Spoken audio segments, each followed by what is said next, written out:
Radiation surrounds us. It penetrates us. It doesn't exactly bind the universe together, but it does reside within pretty much every living thing on Earth. Radiation is extremely common, and I'll prove it. There's a small chance that this sample of potassium has a few radioactive atoms that produce a specific type of radiation. If I pull this tape, I just generate a different type of radiation. This emits another type of radiation. This emits so much radiation, it can burn things.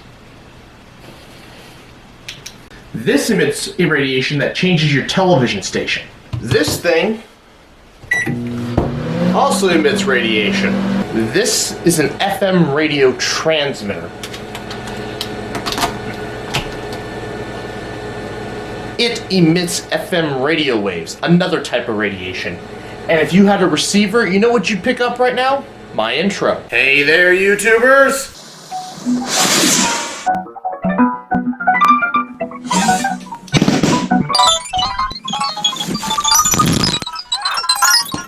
Everything I showed you was emitting a different type of radiation and in varying amounts. Take this tape, for example. If I peel it really fast, it emits one of the two types of radiation. Can you guess those types? Of course, if you read the whiteboard behind me, you would know we're talking about ionizing or non-ionizing. Ionizing's the bad kind. Now, if you read the wiki article, you would know there are actually four types, which can then be classified as either ionizing or not. This is because radiation is defined as the emission or transmission of energy.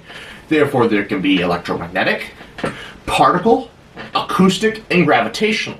Today I'm going to focus on the first two types. Everything I showed you in the intro can be classified as an electromagnetic wave. Doc, that's great and all, but what does this have to do with the dust in your title? Well, behind me is my parents' house, where I lived full-time for 18 years, and another year or so part-time. Now, why is there radioactive dust here? Is this radiation ionizing or not? And what does that even mean? This will all be explained in due time. And wow, the sheep are loud. Now, the ground my parents' house is built on isn't itself radioactive, nor any of its major components. If these major components were radioactive, we would have a much bigger problem. Instead, the radioactivity is a byproduct of a very small portion of the Earth's crust. The Earth's crust naturally contains radioactive elements like thorium and uranium. As you saw in my previous video, I actually have uranium ore, which contains far more uranium than most soils contain. But remember, the dust I'm talking about is a byproduct of a byproduct. So what makes uranium and thorium radioactive? Well, that comes down to the size and structure of the nuclei. Quantum mechanics dictates nuclear structure and stability. Simply put, uranium or thorium are too big to be stable and will decay all the way down to lead. So in this process, you get a variety of elements, one of which, and the star of this video, is radon. Radon, if you haven't watched my video on noble gases, is a radioactive gas with a half-life of 3.8 days. Half-life is the amount of time it takes for half a given sample to decay. Once it decays, it produces an isotope of polonium, which decays into an unstable isotope of lead, which then decays back into polonium. Whoa there, buckaroo. Editing doc. You missed bismuth. You guys saw earlier, the chart clearly shows bismuth as being the product in between lead and polonium. It shows right here on the chart. It goes polonium, lead, bismuth, polonium, lead, bismuth, polonium, and back to lead. I don't know how I missed that, but enjoy the rest of the video. And then it will go back and forth like this for a while before finally settling at a stable isotope of lead. These products are exactly what I'm looking for here in my parents' basement. However, I have a lot of other things to talk about, like the entire electromagnetic spectrum, before we can start today's experiment. The electromagnetic spectrum is divided into 7 sections. In order from least energetic to most, we have radio waves, then we have microwaves, infrared, visible light, ultraviolet, X-rays, and the most energetic being gamma rays. Radio waves, on their own, are non-ionizing and won't hurt you in the traditional sense. That's why we use them for communication. Plus, due to their long wavelengths starting at 1 millimeter and longer, the atmosphere and many other objects are transparent to them. Your phone, your car's radio, and old-fashioned TVs use radio waves to send and receive transmissions. However, I said that radio waves don't kill you in the conventional sense. Well, how many of these sources have been used to motivate people to do horrible things? I'll wait. It's a long list. There's a reason we call it a spectrum. There's no definitive line separating radio from micro, micro from infrared, infrared from visible light, and so on and so forth. Well, actually, within visible light, you could make an exception and say whatever humans can see in extreme edge cases sets the parameters for the upper and lower bounds of that section. Of course, science doesn't like to set boundaries to things using humans, but I digress. Microwaves are generally considered as a section of radio waves, having a range from 10 centimeters to 1 millimeter. However, in some circles, some consider them to go even lower into the far infrared range. Microwaves have a variety of uses, from radar to high bandwidth communication to heating up foods. For microwaves that are above 1 millimeter in length, the Earth's atmosphere is relatively transparent, which means they're good for the previously mentioned uses. However, not all materials are transparent to microwaves. In a substance containing polar molecules, like water, if it's exposed to microwaves, the substance will begin to heat up from the inside out. This is because the waves can penetrate the surface, but not all the way through, and therefore they impart their energy in the material, into the center of the substance. This energy just so happens to be in the form of heat. Speaking of heat, the next section of the electromagnetic spectrum is infrared. Infrared spans from 1 millimeter to 750 nanometers and is then divided into 3 sections: far infrared, mid-infrared, and near-infrared. Far infrared, as I mentioned earlier, is from 1 millimeter to 10 micrometers and is basically only used for astronomy. Unfortunately, the Earth's atmosphere is almost 100% opaque to this range. This is why it's used for astronomy, and therefore your telescope or detector would need to be put into space. Case in point, the James Webb Space Telescope. Mid-infrared is from 10 to 2.5 micrometers. This is the range body heat occurs. And lastly, near-infrared is from 2.5 micrometers to 750 nanometers. The smaller wavelength values in this section are used for missile defense systems or to control your TV. Exhibit A. Your TV remote has a near-infrared LED that flashes at a frequency your TV reads and does the action the remote requested. What is interesting is that my camera sees the color of the LED as a violet, and when it should be more of a deep red. Anyway, infrared is really what we associate heat with. And, well, I really shouldn't have to elaborate how dangerous excess heat can be. This next section of the electromagnetic spectrum is the part we are most familiar with, and that's visible light. And it occupies a small range from 750 nanometers to 400 nanometers. Now, there's a lot to talk about when it comes to visible light. In fact, I could do an entire video on visible light alone. But I don't do scripted content like that anymore, and if you really want to see that video, because I really don't want to make it, leave lots of comments and lots of likes, and maybe I'll do it. Anyway, I'm going to use this handy-dandy chart to sum up the different colors and their respective wavelengths. Each wavelength is a different color. What's interesting is the shorter wavelengths have the higher energies per photon, which brings up an interesting point about infrared cameras and their color display output. You see, they show blue as cold and red as hot, which is wrong and should be inverted.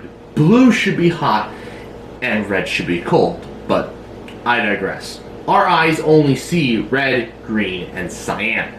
The different combinations of these allow us to see different colors. So white is all of the colors together, and black is the absence of all the colors. So if something is white, it is reflecting all the colors back at you. And if something is black, it's absorbing all the colors. If something is green, it's reflecting green light and absorbing all of the other colors. So what happens to the light that gets absorbed? Well, the average kinetic energy of the atoms making up your material increases. This is just a fancy way of saying the temperature of the material increases. And we all know what happens if the temperature of material increases too high in the presence of oxygen. It burns. Of course, any wavelength in the electromagnetic spectrum could do this, if given a material that can absorb it and there's enough of that wavelength present to do so. Now, unless there is enough visible light to burn something, it is completely harmless. Life has spent the last billion years evolving ways for us to see it, and also developed ways of protecting us from it. So if you ever hear someone say blue light is bad, it can cause this or do that, they're wrong. The worst blue light could maybe do is screw up your circadian rhythm. Also, what about violet light? It's even more energetic, and no one ever seems to talk about if it's dangerous. Now, if you have a source of light strong enough, you could ionize atoms. This means you have taken one or more of an atom's electrons away. This changes the way the atom bonds to things. If the atom is in your DNA in just the right spot, it can cause the cell to divide uncontrollably. If your immune system doesn't destroy it, it can form a tumor. And if the tumor cells can spread, you have cancer. I shouldn't have to elaborate on what happens if you get cancer. However, in most cases, the cell either mutates harmlessly or maybe even beneficially, or really in most cases, it just dies. If too many cells die, you die. If the cause of cell death is radiation, then you have radiation poisoning. Now, visible light can ionize air, with big air quotes here. But it does this by hitting an atom with billions, maybe even trillions of photons. By the time the atom does ionize, the bonds it had with the surrounding atoms will be broken by the heat, the same heat that is causing the ionizing in the first place. If this beam hits your hand will probably explode because the water in it will vaporize almost instantaneously. The rest of you will be on fire and blind. There won't be a hand left for the atom to give you cancer. True ionizing radiation can ionize an atom with one photon or particle. Every radiation I talk about from here on out is ionizing and should be treated with respect. Of course, before I start talking about the dangerous types of radiation, we should know some basic safety. Now, if you read the wiki article on radiation safety, it mentions 3 factors that influence your uptake. However, they left out the type of radiation from their list, and type can be very important when it comes to determining your dosage. Alpha radiation won't penetrate your dead layer of skin cells, but if you had a strong source of alpha particles inside you, then it becomes one of the most dangerous types. Of course, any radiation inside of you is bad, but alpha is one of the worst. More on that later, though. UV will give you a sunburn, which is a radiation burn, fun fact, and can also lead to skin cancer. However, it can't penetrate to your internal organs. X-rays, on the other hand, can penetrate to your internal organs. Other types of radiation are so energetic they will pass right through you and not impart their total possible dosage. This is why type is important. Now, the 3 factors Wiki talks about are shielding, distance, and time. Shielding is important because a thin sheet of lead will protect you from many types of radiation, but not all. It is not always practical to carry lead around with you. This is why distance is important. Radiation follows the inverse square law, so the further you can be from a source, the lower your dosage will be. However, sometimes you have to get up close and personal with the source, and too much shielding is too bulky. Plus, the longer you are exposed, the higher your dose will be. This is that time factor. So if you have to work with dangerous radiation, just remember type, shielding, distance, and time. I picked the least sunny day to do a bit on UV radiation. Our first ionizing radiation is ultraviolet, or UV, and is found from 399 nanometers to 10 nanometers. It can be subdivided into 3 categories: UVA, UVB, and UVC. UVC is the shortest of the ultraviolet and is the only type that can ionize atoms. Luckily, our atmosphere is opaque to this range, and we're protected from it. UVB is non-ionizing but can still break chemical bonds. Our atmosphere is transparent to this range, but luckily we have the ozone layer, which absorbs the vast majority, but not all. This is why you should always wear sunscreen. The remaining section that makes it up is from 315 nanometers to 399 nanometers, and this is UVA. It can't break chemical bonds, but it can still cause chemical reactions. It won't give you a sunburn, but it will damage your skin. However, UV light can be fun if you're being safe. Some chemicals, when you hit it with a UV flashlight, the one I have here, will absorb it and re-emit it as visible light. Case in point. Give it a moment. There we go. Now, it would have been really cool to do this section with an actual x-ray machine, but I didn't really want to float that medical bill or fake an injury to, get that footage, but I digress. So science has no defined range of wavelengths for x-rays, or x-radiation as it's uncommonly known as. However, that didn't stop Wikipedia from assigning a rough range of 10 nanometers to 50 picometers. X-rays are split into two sections, soft and hard. Hard being the shorter, more energetic wavelengths. Hard ones have a difficult time imparting that energy into things, so they are good at penetration. And this is family friendly? Good lord. And soft x-rays are basically useless. Yep, completely family friendly. Anyways, this makes hard x-rays useful for imaging the internals of the human body. Before this discovery, we had to either open you up or poke you until it hurt. Now, making your own x-rays used to be as easy as turning on the TV. CRT's TVs emitted x-rays when they were running, and so to combat this, they impregnated the front layer of glass with lead to, prevent them from leaking out, but some eventually did anyways. So sitting too close to the TV, back in the day anyways, was theoretically dangerous. But how does one make them today? Well, I have a thing of cellophane tape, and there you go. The mere act of unwinding cellophane tape generates x-rays. This process is called triboluminescence, and there are tons of videos on YouTube that will go in-depth into this topic for you. Finally, we have arrived at gamma rays, which is the last section of the electromagnetic spectrum. They typically have wavelengths shorter than 50 picometers and are generated by the decay of atomic nuclei. Now, if I gave you a sample of potassium or a banana, there is a non-zero chance that the potassium will be potassium-40, a radioactive isotope of potassium. And when it decays, it generates gamma rays. Now, if you're worried about the bananas you eat giving you radiation poisoning, you would have to eat so many bananas that something else in the bananas will probably kill you before the radiation does. Also, you would need to eat them very quickly. Remember, time is a safety factor. Anyway, the only other place you're going to run into gamma rays is in medical imaging or in a fission nuclear power plant. So, start looking around, I guess. Please don't. Lastly, if hard x-rays are good at penetrating things, gamma rays are off the chart, and you would need a lot of material to stop them. Now, if gamma rays are good at penetrating, then neutrons are gods in the right conditions, as shown by this handy graphic. Now, neutron radiation is a pretty niche radiation, and you are unlikely to run into it unless you work in a fusion or fission power plant or work at a particle accelerator. You could also get nuked or get cancer and be prescribed neutron therapy. So yeah, rare, unless it's World War III or you get cancer like 1 in 3 people do. Neutron radiation is ionizing adjacent. Neutrons have no charge and therefore can't strip electrons away, but they can cause a nucleus to recoil from impact, which can cause an electron to be lost. Neutron radiation is one of the few types that can cause things to become radioactive. This is why we use it for cancer treatment. We target your tumor with neutrons.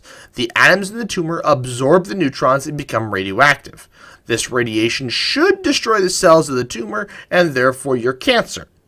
Just remember, most radiation will not make things radioactive. Things can be covered in radioactive material, but this does not make the object itself radioactive. This next type is even more rare, and that's proton radiation or proton emission. If the term proton radiation surprises you, just pick a random subatomic particle, and there is a good chance it can be emitted as radiation. Moving on, there are no naturally occurring isotopes that emit protons.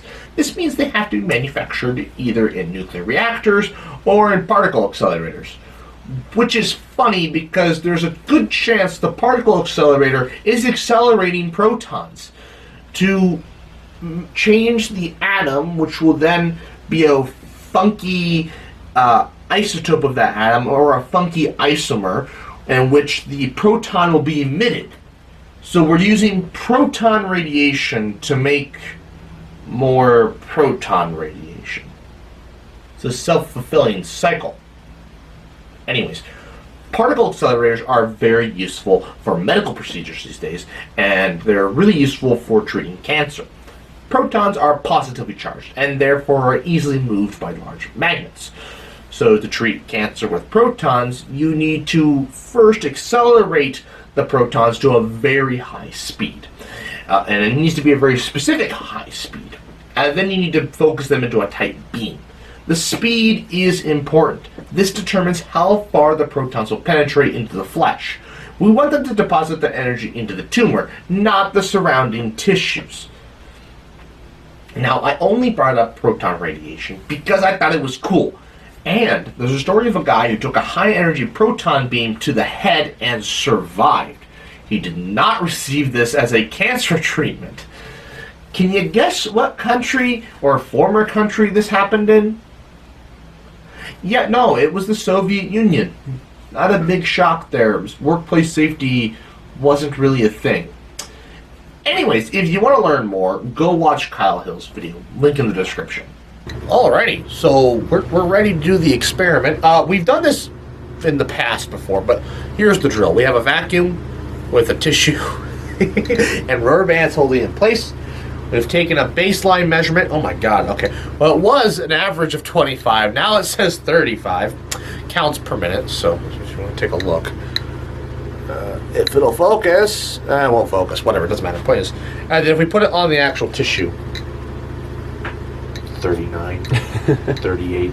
It's not, we're not getting more clicks, all right? Again, this is in the basement. Well, I'll show you what the upstairs is while this runs for 20 minutes. Okay, so we were getting like 30 downstairs. Up here, like at the most, like we hit 40 at one point. So like 30, 40, it's high down there. The highest we've seen here is 25. Uh-oh. I think the tissue just broke. But yeah, we're getting 25 up here, and we'll go outside. I'll show you. It's even less, theoretically. So we've been outside. It's honestly about the same as it was. I mean, I can't go any further because of the rain. I don't want to put a bag over the Geiger counter to screw up the results. So I can't go, out away from the house. But the highest we've seen is like 25. The highest we saw upstairs was 26. That was about the same, but out here it doesn't, well, it has been staying close to 25, I guess, so about the same as upstairs, which kind of makes sense to do have the windows open, but again, we're close to the ground. If we were high up, like in a second story with the windows open, there would be even less radiation to a certain point. You go up high enough, the radiation comes back. Anyways, so oh yeah, see, now we're down to like 20, but downstairs we got up to 40 at one point. Yeah. So the last two types of radiation are very common and are the stars of today's show, my radon experiment. These types are alpha and beta particles. An alpha particle is the most ionizing form of radiation there is. This is because it's just a helium nucleus, 2 protons and 2 neutrons. This makes it have a large positive charge and a large mass. However, this large mass is its downfall. Alpha particles can't move very fast and therefore can't penetrate things. For example, your skin's dead layer of cells is enough to stop them. However, if you consume an alpha emitter, you're going to have a bad time. This lack of penetration makes it difficult to measure alpha emission. My Geiger counter can't measure alpha radiation. However, we can observe it with a cloud chamber. If you want me to make a cloud chamber, let me know. My uranium ore sample is a strong alpha emitter, and I could finish taking apart that smoke detector. Holy crap. Yeah. Last time it got to like 200 counts. Really? Yeah. 191. 192. 193. 195. 198. 201. Yeah. Dangerous. Where does the danger level start? Standing here next to this is for the little amount of time we're going to is fine. But what about living down here? As I do. Not good. Well, like we had to concentrate to get to 180 clicks, counts per minute. And counting. Because that's the room of radiation and that's my bedroom. Well, yeah, but the only Sharing a reason why wall. that's the room is because that's where Dad put the pit that was going, that's where the, Pump was gonna be. yeah, 193, We're gonna hit 200. maybe. I think it's averaging at about 190. Oh, it's Keeps going up and smoothing down. out. Yeah. So it's less than last time. But last time I think we let it run for like 30 minutes. Basically, I have a vacuum with some tissue blocking the front, and so I'm just going to plug this in and let it run for 20 minutes, and then we're going to take a Geiger counter to the tissue. Simple as that. So we're getting 100 and. It's already going down to 160, so we're going to Stick it in the bag. stick it in the bag. He's beta radiation, so that's like more than enough. So we're gonna put that in a glass jar. We're gonna let it sit for 30 minutes. So it's 12:41. We're gonna let it sit for 30 minutes and measure it again. See what we get. And then if it doesn't come down, we're still getting like that high counts. Then we'll just keep doing it. So there might not be an update for who knows how long. So we'll see. Our last type of radiation is beta radiation. Beta radiation is the emission of an electron from the nucleus of an atom. This is a very important distinction. If an electron comes from the electron cloud as radiation, this is electron emission and is not beta radiation. Both particles are electrons with a negative charge and will still ionize things, but are two different types of radiation. Beta radiation in regards to penetrating power is middle of the road and does pose a slight risk to me during today's experiment. Since beta particles are electrons, they can be manipulated by magnets, and therefore we can get them to higher speeds than natural processes alone.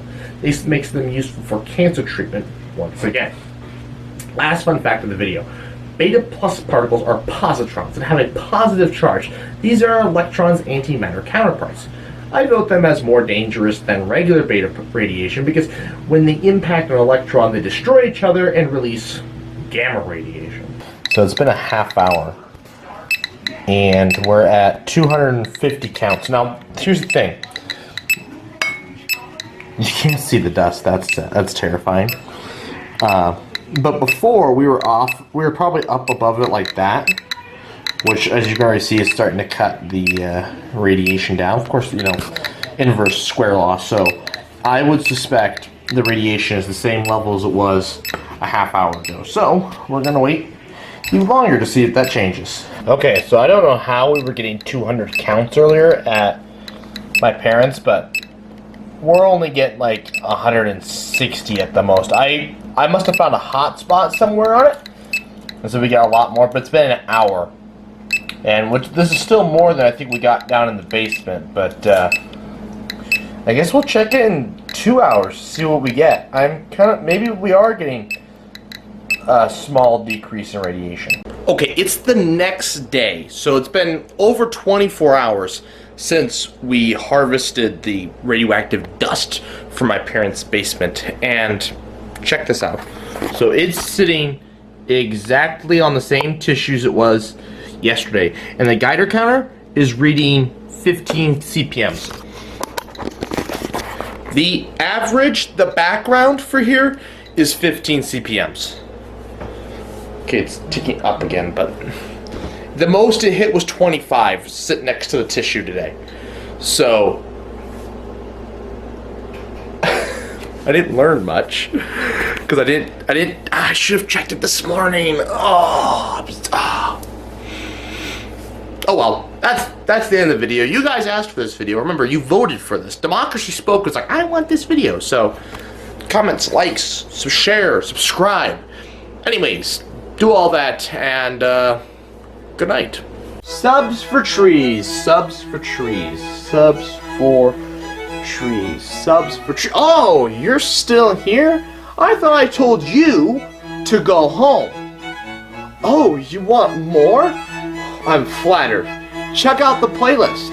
If you want exclusive content, check out my Instagram, Dr_sheep_YouTube. That's all lowercase.